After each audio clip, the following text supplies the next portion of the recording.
Imaginemos un escenario catastrófico. Una parte de la Tierra queda privada de electricidad. Grandes ciudades se quedan a oscuras.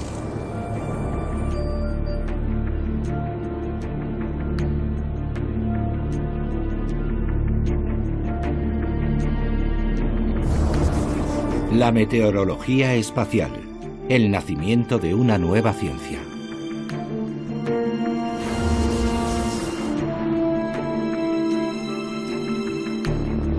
Un gran apagón eléctrico como los que acabamos de imaginar ya se ha producido. Ocurrió el 15 de marzo de 1989 en Canadá y dejó a oscuras a 10 millones de habitantes. Buenas noches. Una vez más, la ciudad de Quebec se quedó sin electricidad la noche pasada. Esta mañana, los quebequeses se han despertado con un precioso día de invierno. Pero a las pocas horas, la red de energía eléctrica colapsó. Privados del metro durante la hora punta, los montrealeses han tenido que tomar el autobús y sufrir largos periodos de espera. Personas con niños pequeños han tenido que abrigarlos para darles de comer y en muchos casos no han podido llevarlos al colegio. Muchos bancos han tenido que funcionar sin ordenadores ni cajeros automáticos, pero las cajas de ahorro del grupo Desjardins se felicitaban por haber invertido para prevenir la pérdida de datos en caso de colapso eléctrico. En los supermercados Provigo, 90.000 kilos de carne han permanecido en los congeladores, sin electricidad. Afortunadamente es invierno. Harán falta días o incluso semanas para averiguar las razones que provocaron anoche el apagón general.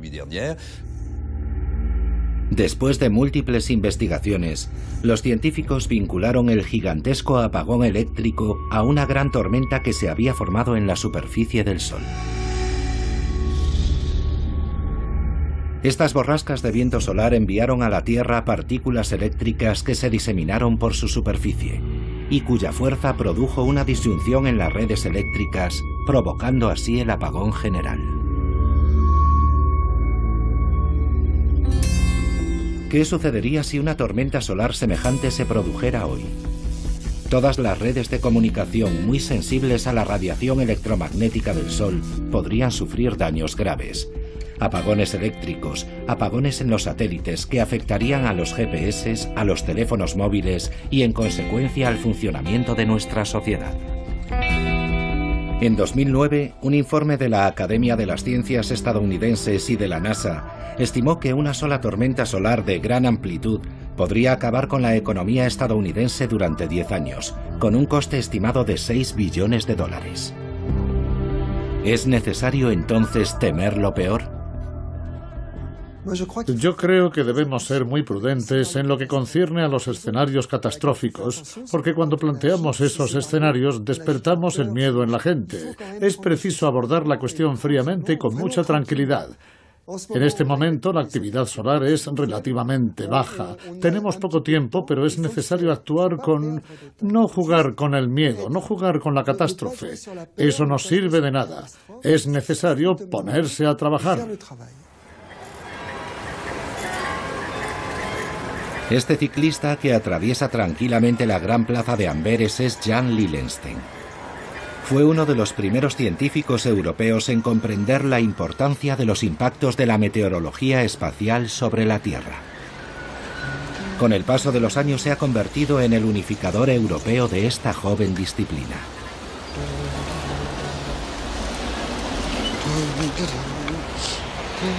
Desde hace 10 años organiza la Semana de la Meteorología Espacial, un acontecimiento que cada vez adquiere más importancia. Al principio era un coloquio en el que participaban un centenar de especialistas. Hoy son 400, que proceden del mundo entero y trabajan en campos muy diferentes, todos interesados en la meteorología espacial.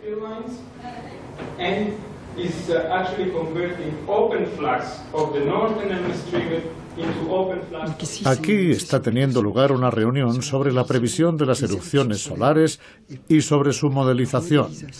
¿Qué podemos hacer con nuestros ordenadores para comprender su funcionamiento?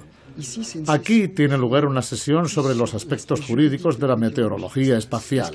¿Qué pasa cuando hacemos una previsión? Si nos equivocamos, ¿somos responsables jurídicamente?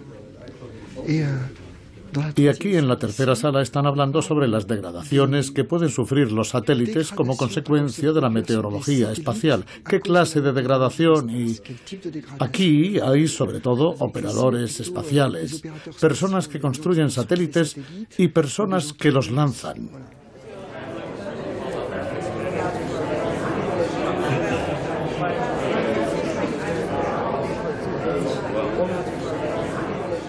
La meteorología espacial es dos cosas a la vez. Es un fenómeno, la actividad solar. La Tierra está bañada en la actividad solar y esta ejercerá un impacto sobre un gran número de fenómenos terrestres, naturales y artificiales.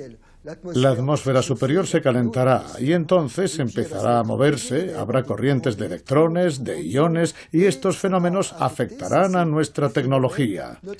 Y luego está la disciplina que determina de qué forma se verá afectada, cuándo resultará afectada. ¿Será mañana, pasado mañana? ¿Podremos preverlo? ¿Seremos capaces de modelizarlo? ¿Seremos capaces de decirle a la gente, cuidado, van a tener un problema de tal magnitud en tal momento? Eso es una disciplina. Así que la meteorología espacial es eso, comprender nuestro entorno, los fenómenos, pero también ser capaces de predecirlos y de cuantificar los impactos que van a producir. Aquí también hay que resolverlo. B0. Aquí tenemos B0. Y aquí también tenemos B0.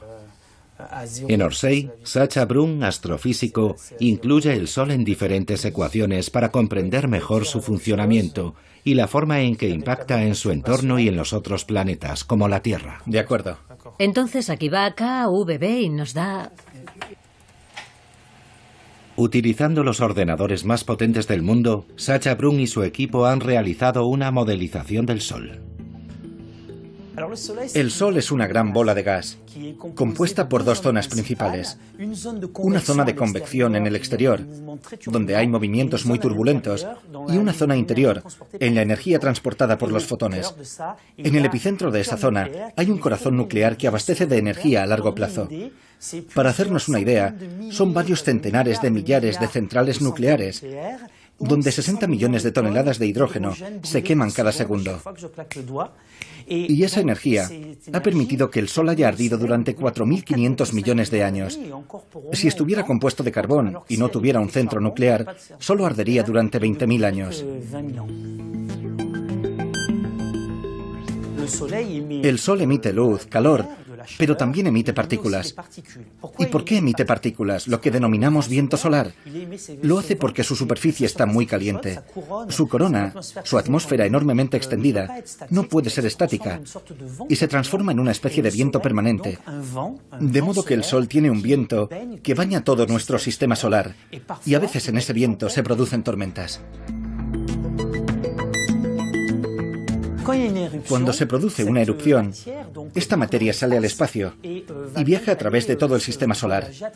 Eso es lo que llamamos la meteorología espacial. Lo que nos interesa como investigadores es comprender la propagación de esas nubes magnéticas y cómo pueden impactar en los planetas. Un flujo constante de partículas eléctricas procedentes del Sol baña constantemente nuestro planeta, la Tierra. Ese viento solar tarda unos 2 días en llegar hasta nosotros. Luego es desviado hacia los polos por el campo magnético que rodea a la Tierra. Cuando las partículas eléctricas del Sol entran en contacto con los átomos de la atmósfera superior, se produce una reacción luminosa. Es así como se forman las auroras boreales, que son la manifestación más visible de la actividad solar sobre la Tierra.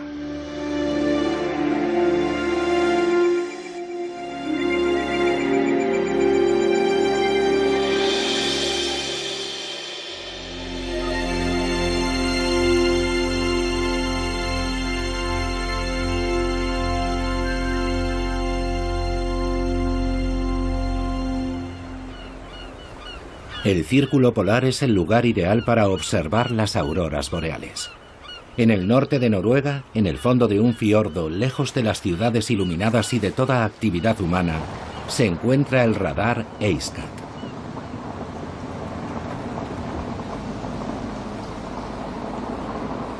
Investigadores del mundo entero vienen a trabajar a este observatorio.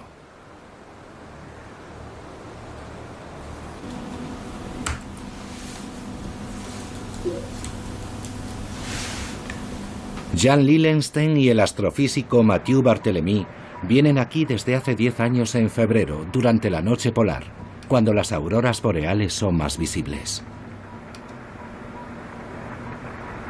Vienen a efectuar mediciones de una zona de la atmósfera todavía poco conocida. La actividad solar influye en todo el entorno espacial y nuestro objetivo es realizar una medición correcta de cómo el entorno espacial ha sido perturbado por la actividad solar.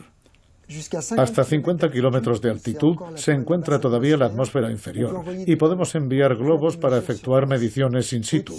Por encima de los 300 kilómetros de altitud empezamos a tener satélites y a 500 kilómetros está la Estación Espacial Internacional, donde también se efectúan mediciones. Pero hay una capa de la atmósfera que no somos capaces de medir bien y lo único que tenemos para medirla es la radiación nocturna de las auroras boreales. Esta zona, situada entre los 50 y los 200 kilómetros de altitud, es la ionosfera, el lugar por el que los vientos solares cargados de partículas eléctricas entran en la atmósfera y, por tanto, donde tiene lugar la meteorología espacial.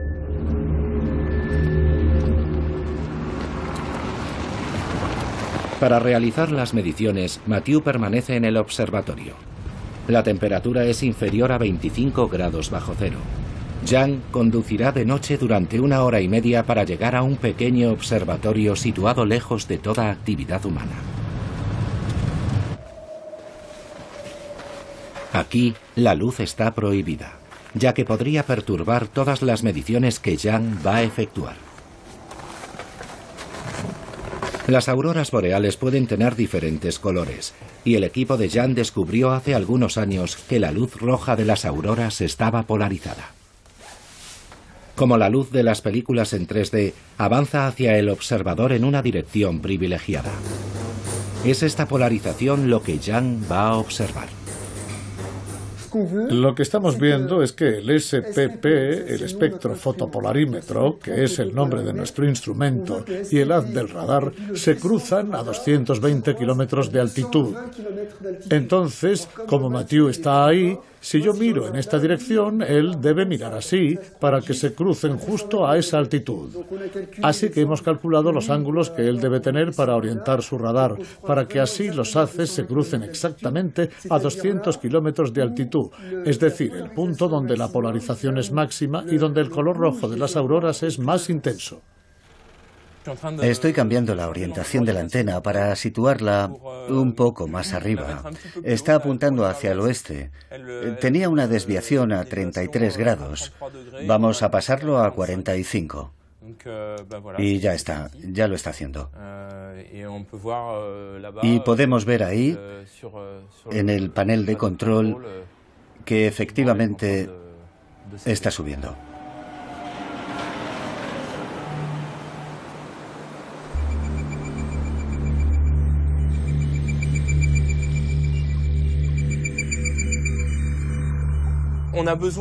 Ahora necesitamos llevar a cabo los dos experimentos de forma simultánea y en el mismo punto del cielo, para poder relacionar los datos del radar y los datos ópticos que obtengamos.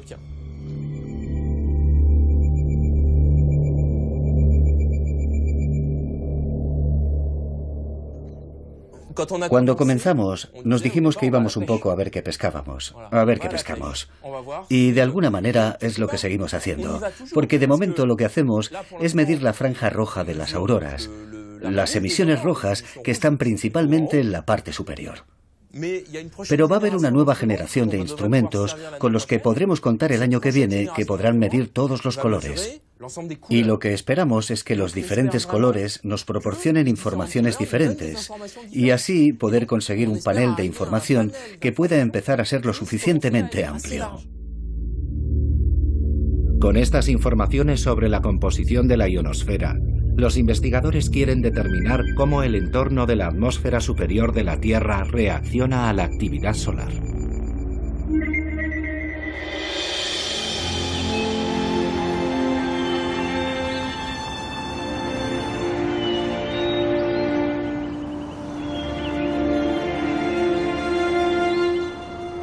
A finales del siglo XIX, un físico noruego, Christian Birkeland, había comprendido ya que las auroras boreales tenían una relación directa con el Sol. Construyó una herramienta, la tierrilla, que fue totalmente olvidada después de su muerte y redescubierta hace varios años. Hoy la tierrilla ha sido declarada monumento histórico en Noruega. En el Museo de la Universidad de Tromsø, Jan y Mathieu vienen a ver este experimento fundamental para la meteorología espacial. Que es bombeada por una bomba de vacío. En una cámara de vacío, Birkeland colocó una esfera magnetizada que representaba la Tierra frente a un cañón de electrones que representaba el Sol. Entonces observó la aparición de coronas luminosas a la manera de las auroras boreales.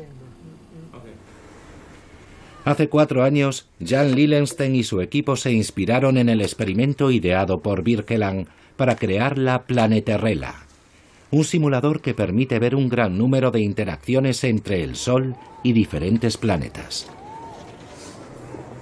Una esfera representa el Sol y la otra esfera la Tierra o cualquier otro planeta del sistema solar.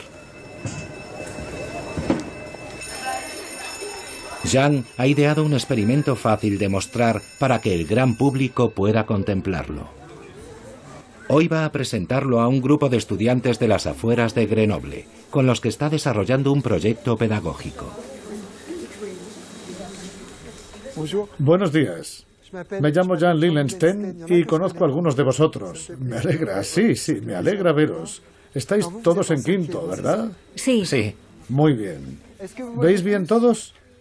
Si no, también podéis colocaros detrás de mí. Muy bien. Lo que voy a hacer para empezar es conectar esta boquilla al polo negativo de la pila y será una estrella. Y luego voy a conectar esta esfera al polo positivo y será un planeta. Y dentro de cada esfera he colocado un imán. ¿Sabéis que la Tierra es como un imán?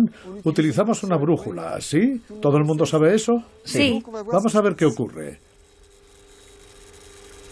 ¿Podemos apagar la luz? Es necesario que nuestros ojos se habitúen un poco. Dios mío, qué bonito. Voy a explicaros qué es lo que estamos viendo. Eso que estamos viendo son gigantes en el espacio y estamos viendo este Sol y este planeta como si fueran gigantes, extraterrestres en una nave espacial. Ahora voy a hacer otra cosa. Voy a efectuar un cambio. Muy bien, estoy introduciendo aire.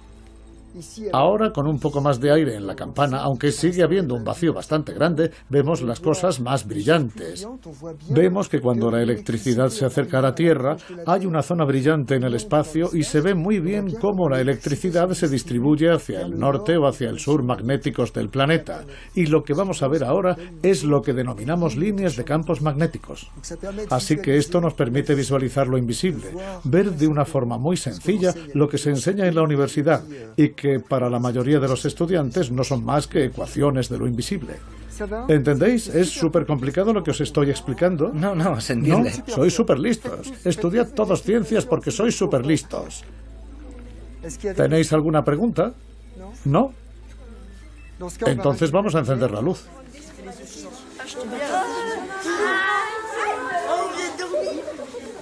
Muchas gracias por vuestra atención. Desde siempre, la observación del Sol ha fascinado a los astrónomos. En 1612, Galileo fue el primero en observar de forma científica la superficie del Sol, utilizando el anteojo astronómico que él mismo había inventado. En Francia, el astrónomo Jules Janssen fundó el Observatorio de Meudon en 1876. Se dedicó principalmente a fotografiar el Sol, revolucionando así la astronomía, ya que la fotografía permite conservar un resultado objetivo de la observación. Hoy, los pioneros de la meteorología espacial pueden apoyarse en todos los conocimientos adquiridos en el transcurso de los siglos por sus predecesores. Aquí se guardan 100 años de fotografías del Sol.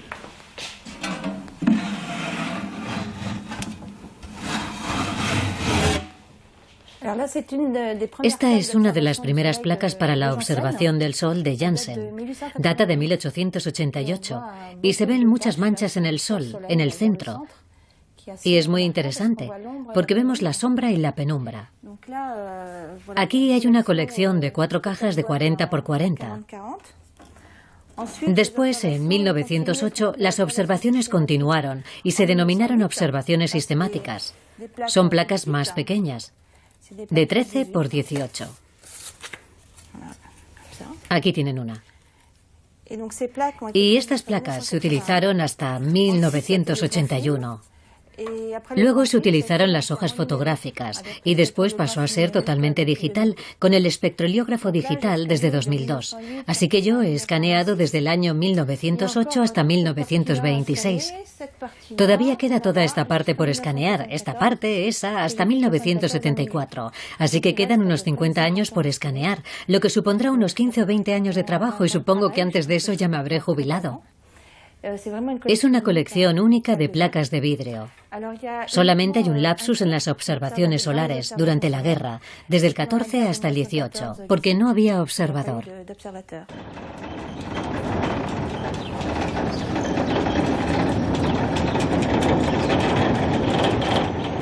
Desde hace 30 años, cuando el clima se lo permite, Isabelle Boilet toma una foto del sol. Cuando no hay sol en Meudon, otro observatorio se encarga de hacerlo. Este recinto alberga un espectroheliógrafo, el aparato que hará la fotografía del sol.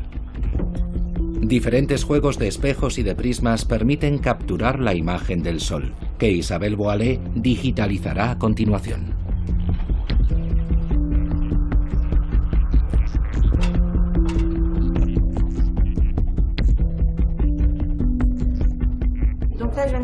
Acabo de capturar una imagen en directo y enseguida vamos a ver qué ha captado. Aquí está. Tenemos una imagen en H-alfa. Aquí podemos ver que hay nubes que por desgracia ya han pasado, pero es una buena imagen porque podemos ver las regiones activas y los filamentos, así que la voy a registrar. Esto que vemos aquí son los filamentos. Son zonas más oscuras, es gas, la materia más fría. Y en los extremos vemos las protuberancias, que aquí no se ven muy bien, y por eso hacemos postprotuberancias. Aquí lo tenemos, es un eclipse artificial. Una protuberancia es materia, es gas que se escapa del Sol y entra en el espacio. Aquí podemos ver cómo se escapa, vemos esta materia que se escapa del Sol. Aquí podemos ver una protuberancia en el extremo este que forma un filamento sobre el disco y una protuberancia en el extremo oeste, y pueden volver a aparecer tras una rotación solar.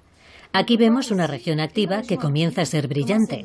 Es el principio de una erupción solar y se produce alrededor de manchas solares. Las manchas son la manifestación visible de la actividad solar. Es por tanto en estas regiones donde se originan las tormentas solares. En general, las manchas solares se desarrollan y desaparecen en el transcurso de varias semanas. Algunas pueden ocupar extensiones de hasta 200.000 kilómetros cuadrados.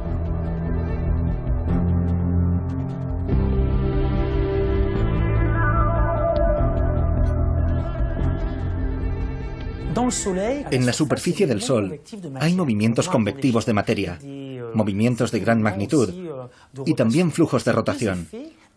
Estos dos efectos generan un campo magnético, debido al denominado efecto dinamo, la conversión de energía mecánica en energía eléctrica. Y estas corrientes producen bucles en la superficie, que pueden convertirse en estables.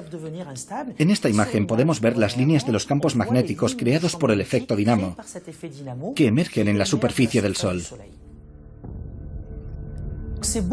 Esos bucles magnéticos se manifiestan por medio de manchas oscuras, las manchas solares, que proceden del campo magnético que emerge y termina perforando la superficie. Después, los movimientos en la superficie, las convecciones, las turbulencias, desestabilizan estos bucles magnéticos, que terminan entrando en erupción y produciendo eyecciones de materia y de luz muy intensas, que serán las tormentas en el viento permanente del Sol.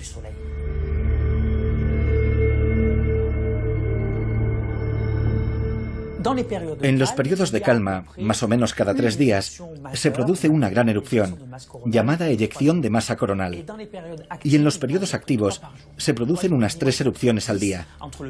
Así que tenemos prácticamente un factor 10 entre el mínimo y el máximo de actividad solar. Y depende totalmente de su geoeficacia el que terminen impactando o no en la Tierra. Todas las erupciones que se producen en el Sol no impactan obligatoriamente en la Tierra.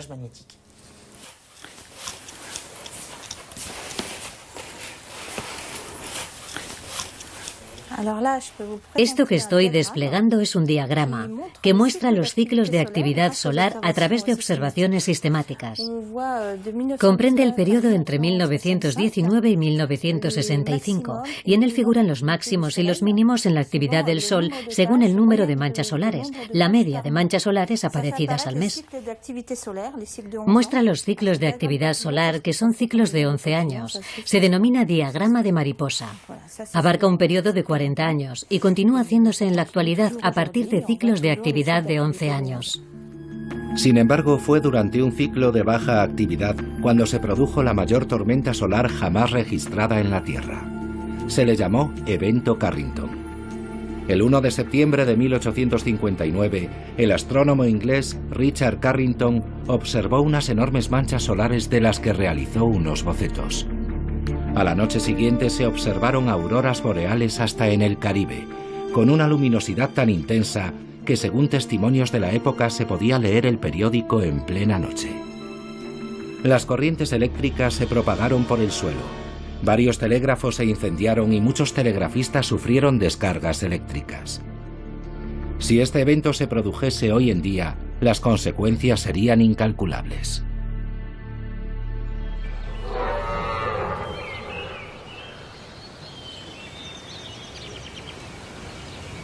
Por lo tanto, es fundamental que sigamos aprendiendo cosas sobre el funcionamiento del Sol.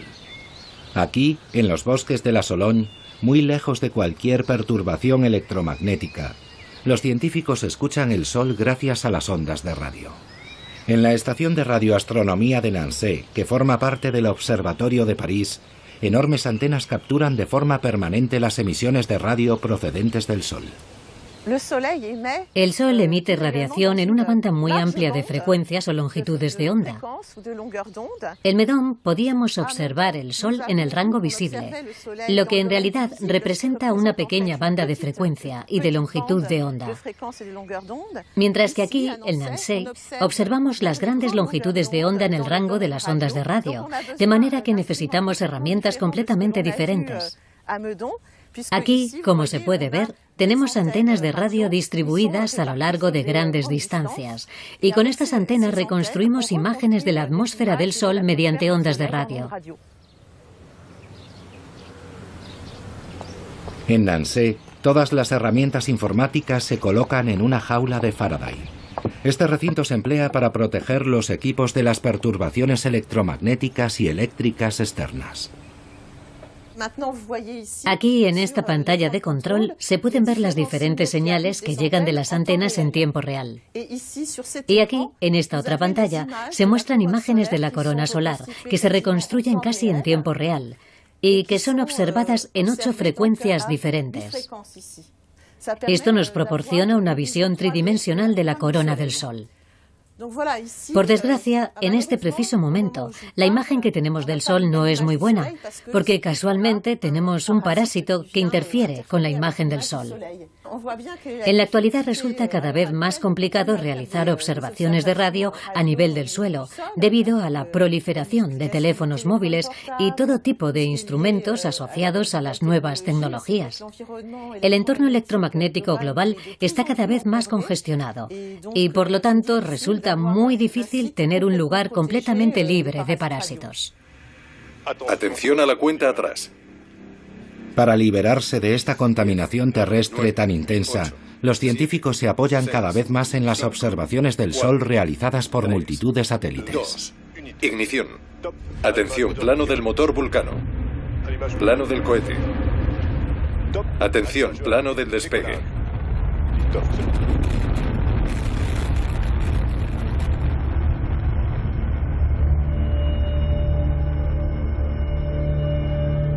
SOHO, el satélite más antiguo, fue lanzado en 1995. Es el resultado de una colaboración entre Europa y la NASA. Permite hacer un seguimiento en directo de las erupciones solares. En 2010 se le unió el SDO, otro satélite que envía imágenes muy detalladas en varios espectros de color y en muy alta definición.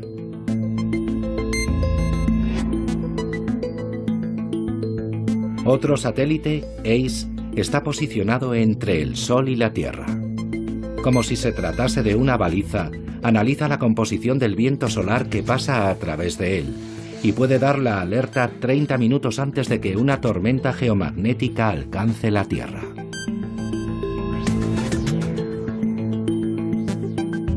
Por último, los dos satélites estéreo A y B se posicionan a cada lado del Sol. Permiten ver por primera vez el Sol en su globalidad y proporcionan una imagen tridimensional de la dirección de las erupciones en el espacio. Esto permite observar si dichas erupciones se dirigen hacia la Tierra.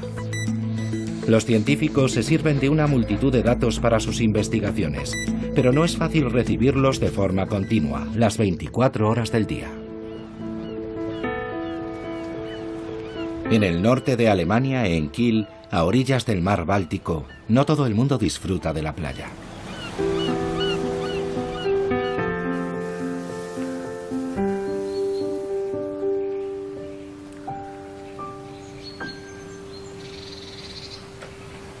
Per Dudek es profesor de geografía jubilado y un apasionado radioaficionado. Recuperó un equipo civil y militar impresionante y con la ayuda de un amigo construyó una estación de escucha en su jardín. Un día se sorprendió al recibir una llamada de la NASA. La NASA me preguntó, además de a otros observatorios, si disponía de tiempo para recibir los datos de los satélites estéreo, porque estaban, y lo siguen estando, en una situación difícil. Sus sondas, enviadas a todas partes, a Marte, a Júpiter, han funcionado mucho más tiempo de lo que habían previsto y no tienen capacidad suficiente para recopilar toda esa información, así que nos llamaron para solicitar nuestra ayuda. De este modo se convirtió en voluntario de la NASA. Contribuye a la recogida de datos, que luego son accesibles a todo el mundo, científicos y aficionados. Aquí se puede ver el receptor. Y ahí se ve la señal del satélite estéreo. La señal pasa a este ordenador y desde aquí los datos se transmiten directamente a la NASA. Los datos que estamos transfiriendo aparecen en esa pantalla. Bien, aquí está la Tierra. Aquí el satélite estéreo A, cuya señal recibimos en este momento, y aquí estéreo B, cuya señal capturaremos dentro de pocos minutos. Ahora, como se puede ver, estéreo A acaba de dejar de transmitir en banda estrecha para transmitir en banda ancha, y eso solo puede recibirlo la NASA. Así que vamos a pasar a estéreo B. La antena se moverá y podremos recibir la señal de estéreo B que no transmite a la NASA.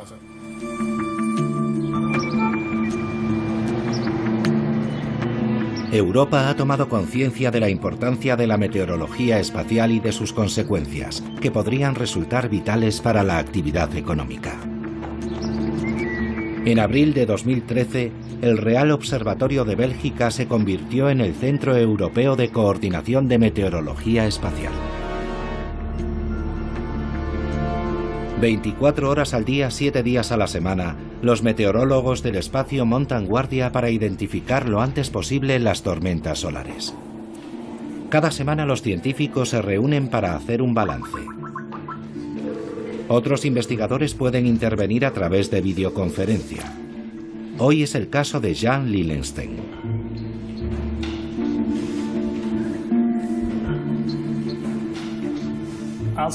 Voy a empezar por un evento que sucedió solo unas horas después de nuestra última reunión.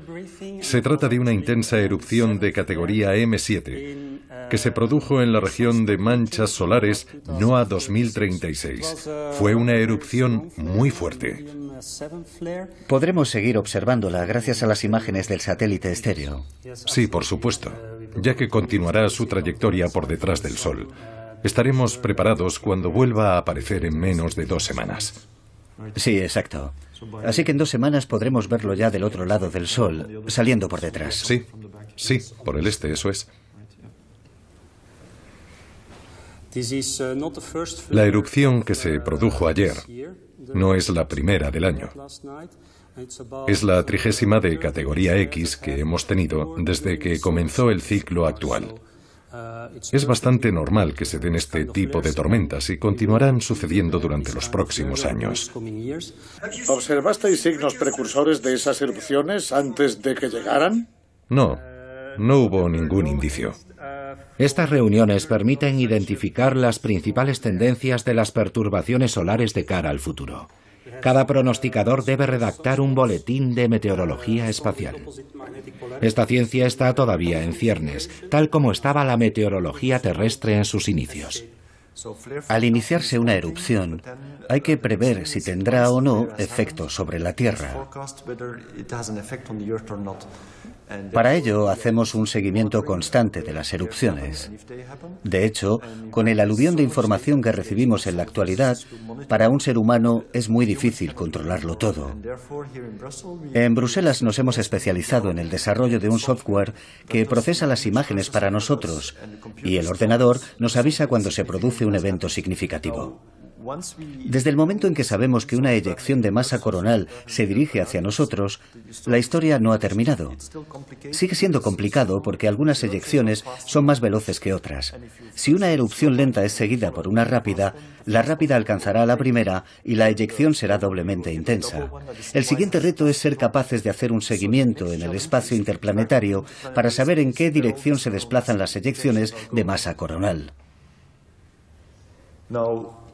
Incluso cuando estamos seguros de que las eyecciones van a llegar a la Tierra, debemos determinar su importancia en relación a otras anteriores.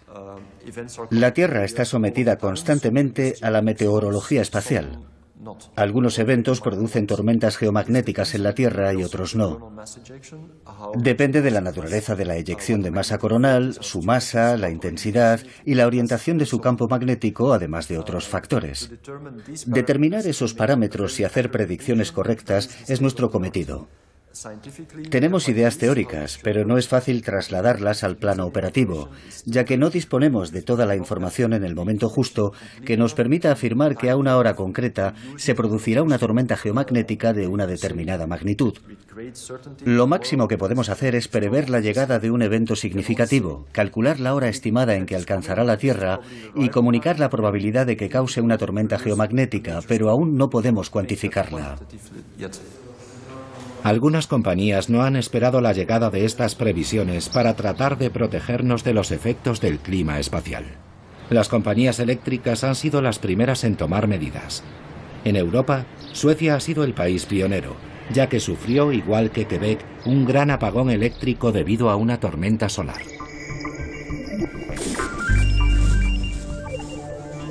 El satélite SOHO nos muestra la imagen de dicha tormenta, que sumió a la ciudad de Malmö en la oscuridad el 31 de octubre de 2003. La tormenta fue de tal magnitud que cegó el dispositivo que debía medirla. Una simulación europea muestra cómo las corrientes generadas en el suelo por la tormenta solar provocaron una sobrecarga en los transformadores a medida que iba llegando a la Tierra. Aquí, en Ludvika, a 200 kilómetros al noroeste de Estocolmo, se encuentra uno de los pocos centros de investigación y fabricación de transformadores del mundo. Los transformadores son dispositivos muy complejos de montar y se requiere una experiencia especial. Por tanto, se necesitaría mucho tiempo para renovarlos si resultaran dañados por una tormenta solar, ya que para estos dispositivos no existe ningún stock.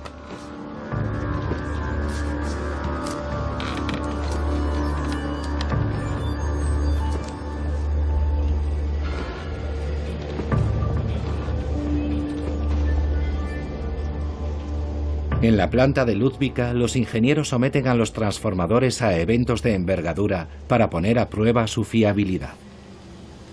Hará falta aún mucho tiempo para sustituir todos los antiguos transformadores por esta nueva generación de equipos. Aquí es donde probamos todos nuestros transformadores antes de la entrega. Un transformador es un dispositivo que debe durar mucho tiempo, 30 o 40 años de forma fiable. Por eso realizamos pruebas rigurosas y simulamos todo tipo de condiciones posibles en una red eléctrica para garantizar que ofrecemos buenos productos. Simulamos tormentas, rayos, las funciones de disyunción y conmutación. Simulamos también la función de sobrecarga en la red y probamos la temperatura para garantizar que nuestros transformadores operan en buenas condiciones térmicas. Las compañías eléctricas han aprendido mucho de los eventos de Quebec y Malmo. Han llevado a cabo numerosas investigaciones para tratar de entender lo que sucedió en las redes y para desarrollar soluciones. Ahora, los relés modernos son capaces de distinguir entre una corriente geoinducida y un fallo generalizado en la red, de modo que pueden evitar los apagones provocados por tormentas geomagnéticas. Aparte de los transformadores, los ingenieros desarrollan también soluciones para que un incidente aislado no provoque perturbaciones en el conjunto de la red. Su objetivo es evitar el efecto dominó que podría causar una avería generalizada. Los efectos de la meteorología espacial se sienten hasta en el fondo de los océanos. El Ile-de-Bats es un buque cablero que a una profundidad de 6.000 metros despliega un cable de fibra óptica capaz de transmitir el equivalente a 120 millones de llamadas telefónicas simultáneamente. En la actualidad, el 95% de las comunicaciones, ya sean telefónicas, por internet o por televisión, pasan a través de estas autopistas submarinas. En los años 70, los ingenieros instalaron cables de cobre, sin imaginar que la presencia de este metal podría tener graves consecuencias. Lo interesante de estos cables submarinos es que las distancias sobre las que se despliegan son tan grandes que si tenemos en cuenta que en el interior del cable hay metal, este reacciona como una inmensa antena. De hecho, una de las antenas más grandes que podemos encontrar en el planeta. Es un excelente sensor para detectar cualquier interferencia electromagnética, y en particular las provenientes del Sol. Cuando se instalaron los primeros cables, observaron que había fluctuaciones de voltaje muy fuertes, de tensión, cuando se propagaba la información. Y en esa época no entendían la razón. No habían hecho la asociación entre esas fluctuaciones, que son muy significativas debido a las largas distancias y el viento solar. Los ingenieros tardaron décadas en establecer ese vínculo. Hoy en día los cables son de fibra óptica. La fibra transporta la luz, que no es sensible a los efectos del clima espacial. Pero cuando se trata de grandes distancias hay que amplificar la señal óptica con regularidad, gracias a repetidores que son alimentados por un cable de cobre. Y este cable sí se ve afectado por las perturbaciones electromagnéticas. Este es el típico cable submarino que podemos encontrar en algunas partes de las redes submarinas. En el interior hay una decena de fibras y alrededor se puede ver claramente una vaina de cobre, cuya función es aportar energía al cable. El resto del metal es solo un refuerzo para proteger el cable contra los eventuales problemas que pueda sufrir durante su vida útil.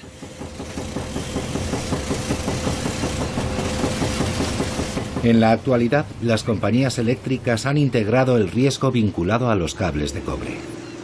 La tensión eléctrica del cable se ajusta automáticamente en tiempo real, de acuerdo con las fluctuaciones relacionadas con la meteorología solar.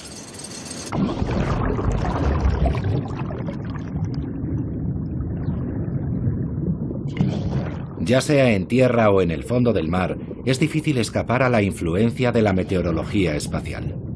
Pero el cielo tampoco se libra de ella. Esa es la razón por la que hay que vigilar los satélites. El Centro de Telemetría Láser del Observatorio de la Costa Azul está especializado en la vigilancia de satélites. Si se produce una tormenta solar, las ondas utilizadas por los satélites de geolocalización sufren perturbaciones. Para comprobar con precisión milimétrica la distancia entre el satélite y la Tierra, es necesario medirla con la ayuda de un rayo láser. Hola, Dominique. Hola. Bueno, ¿cuál es el programa de observación para esta noche? Acabo de imprimirlo ahora mismo. Bueno, tenemos una docena de satélites. De satélites, sí. Voy a prepararlos. Muy bien. De acuerdo. 4, 3, 2, 1. Puedes iniciar el seguimiento. Iniciado. Ahora he enviado las posiciones al telescopio. Muy bien. Ya han sido enviadas. De acuerdo, sí. Ya ha empezado. Ya se mueve. Vamos a buscar el satélite Galileo. Y cuando estemos sobre él, activas el láser. Ahora mismo lo activo. Muy bien. En 3 segundos, 2, 1, listo. Activado. Muy bien. Ya puedes enviar el láser. Ya está. Perfecto. Láser enviado. Muy bien, láser enviado. ¿Y recibimos el eco del láser? Sí, sí. Muy bien. Ya lo tenemos. El satélite está a 23.569 kilómetros. Estamos midiendo la distancia, el recorrido de ida y vuelta con un margen de error de centímetros. Un margen muy pequeño. Sí.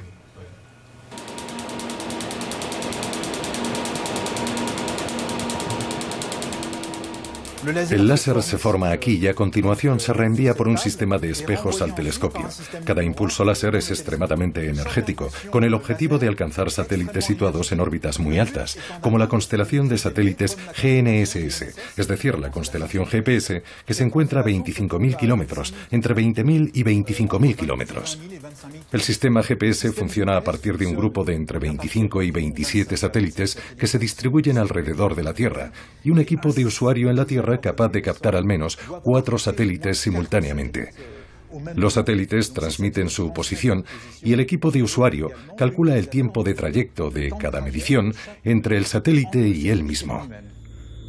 Los datos obtenidos, corregidos periódicamente, son indispensables para todas las compañías o personas particulares que necesitan una geolocalización muy precisa. La Tierra está acostumbrada desde los albores de los tiempos a las tormentas solares. No son más importantes en la actualidad, pero sus consecuencias sí lo son, en este mundo tecnológico que el hombre ha construido. Un mundo muy frágil. El 23 de julio de 2012, imágenes obtenidas por satélite mostraron la violencia de una erupción solar. Esas imágenes han permitido a los científicos llegar a la conclusión de que dicha tormenta fue más intensa que la de Carrington en 1859. Si hubiese alcanzado la Tierra, nuestro mundo se hubiese visto completamente trastocado. Felizmente para nosotros, la tormenta se dispersó en una dirección opuesta a nuestro planeta. Siempre nos preguntamos cuáles son las probabilidades de que se produzca un evento importante. Para entenderlo, tenemos que situar el Sol en su contexto más amplio, es decir, el Sol como estrella. Hemos podido realizar estudios de estrellas de tipo solar que tienen su masa aproximada, digamos un 20% más o menos masiva, y observar cuántas de estas estrellas están activas y pueden eventualmente tener erupciones o lo que llamamos supererupciones. Eventos como mínimo equivalentes al de Carrington y hasta 10.000 veces más potentes. Colegas japoneses han demostrado que la probabilidad distaba mucho de ser desdeñable. Para eventos del orden de 100 veces el evento Carrington se producen aproximadamente cada 800 años y para un evento 10.000 veces mayor que el de Carrington se produciría cada 5.000 años. Incluso en el lapso temporal de la civilización humana, la probabilidad de que se produzca una supererupción no es nada desdeñable y los efectos sobre nuestra sociedad tecnológica serían devastadores. La meteorología espacial es una disciplina nueva, pero que va a perdurar y que formará parte de nuestra vida cotidiana. Para mí no existe la menor duda de que de aquí a poco tiempo, de aquí a algunos años, hablaremos del Boletín Meteorológico Espacial como hablamos hoy del Boletín Meteorológico Terrestre. No tendremos miedo, pero comentaremos: ayer vi en el periódico que se espera una erupción solar y que vamos a tener problemas con el GPS. El clima espacial formará parte de la vida cotidiana. No hay la menor duda. No será algo aterrador, sino sencillamente algo que asumiremos y que nos permitirá vivir mejor en el futuro.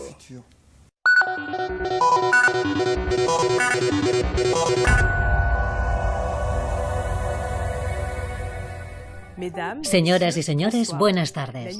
La noche pasada, poco después de la medianoche, una erupción solar muy intensa se produjo en la superficie del Sol. En los próximos días, el viento solar podría soplar a una velocidad superior a la normal, una velocidad que podría alcanzar 2100 kilómetros por segundo. Se espera una gran tormenta geomagnética en el hemisferio norte. Podremos disfrutar de hermosas auroras boreales en Escandinavia, en Escocia, en Canadá y en Alaska, como la que pueden ver justo detrás de mí. Podrían ser visibles incluso en París si el cielo permanece despejado durante la noche. En las próximas 24 horas las perturbaciones podrían comenzar por la mañana y durar hasta el final del día. En concreto, debemos prever parásitos en la radio y averías en el GPS y en las transmisiones vía satélite si nos ven a través de su antena parabólica. En cuanto a las compañías eléctricas, se encuentran en estado de alerta roja y han tomado ya medidas para evitar perturbaciones en la red eléctrica. En lo que respecta al lanzamiento de un satélite a través del cohete Ariane, queda aplazado. Todo debería volver a la normalidad pasado mañana. No olviden hacer una copia de seguridad de sus datos informáticos como medida de seguridad. ¡Feliz tarde!